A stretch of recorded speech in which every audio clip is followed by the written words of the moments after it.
बरं व्हायला यायचंय. सुमितचा डॉग आहे. अगो इकडे हात काढ. Hey guys, good morning, welcome to our new blog. तर काय आजच्या ब्लॉगची सुरुवात मी करतोय टेरेसवरून. आणि आजच्या ब्लॉगच्या सुरुवातीला तुम्हाला दिसलेच असेल की माझ्यासोबत कोणीच नाही, बिकॉज ऑफ द सगळे खाली झोपलेले आहे.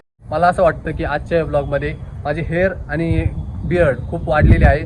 आणि प्रतीक पण बोलत होता काल की आपल्याला हेअर कट करायला जायचं आहे. आणि त्यानंतर तुम्ही कालच्या ज्या ब्लॉगमध्ये बघितलं असेल, सुमित नावाचा आमचा एक न्यू फ्रेंड झालेला आहे, त्याचं हेअर कटचं शॉप आहे. आणि पुण्यात कसं असतं की खूप रेट हाय आहे हेअर कटिंग. त्यामुळे सुमित जो आमचा काल फ्रेंड बनला होता त्याच्या हेअरच्या शॉपवर आम्ही चाललेलो आहे. फायनली खाली आलेलो आहे मी आणि सगळे उठलेले आहे झोपेत. ओंकार, तुला यायचंय का हेअर कटला? नाही यायचंय का? मग बरं व्हायला यायचंय. चेतन, तुला यायचंय का हेअर कटला? गाईज, चेतनचे पण हेअर खूप वाढलेले आहे, तर चेतनला पण आम्ही घेऊन चाललेलो आहे हेअर कटला. आणि बियर्डची तर त्याला काही गरज नाही, कारण आहेच नाही त्याला काही.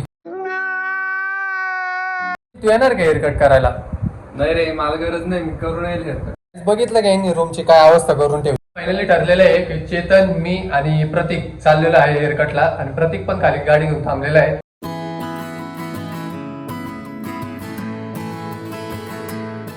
फायनली आम्ही शॉपवरती आलो.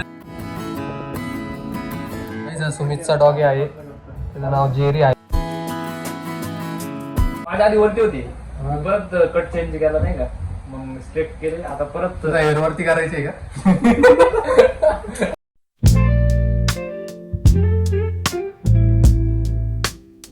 दाढीला काय करायचंय का?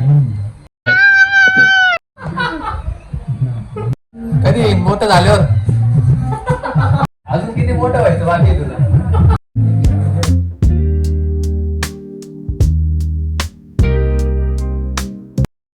मी इथे सीटवर बसले, दोन्ही पायवर करून, आणि जिरी इथे खाली बसलेली आहे. मला भीती वाटते. गाईस, चेतननी त्याच्या मिशा ओढून घेतलेला आहे, स्वतःच्या हाताने कुटाने करून बसलेला आहे. अगो इकडे हात काढ. दाखव हात काढ. चेतननी मिशा ओढून घेतलेला आहे. इकडे बघ.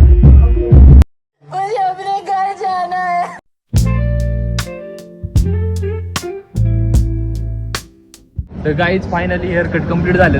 तर गाईज, आम्ही ब्रेड आणि काही चिप्स घेतलेले आम्हाला खाण्यासाठी, आणि आता आम्ही निघलो आमच्या रूमवर. मित्रांनो, आम्ही जस्ट हेअर कट करून आलेलो आहे आणि आम्हाला भूक लागली होती. सो आम्ही ब्रेड वगैरे घेऊन आलो आहे आणि आम्हाला बनवता येईल तशी रेसिपी बनवणार आहे. आज आपण करणार आहे एक भन्नाट रेसिपी ब्रेड पासून. तर तुम्हाला दाखवतो आज आपण काय.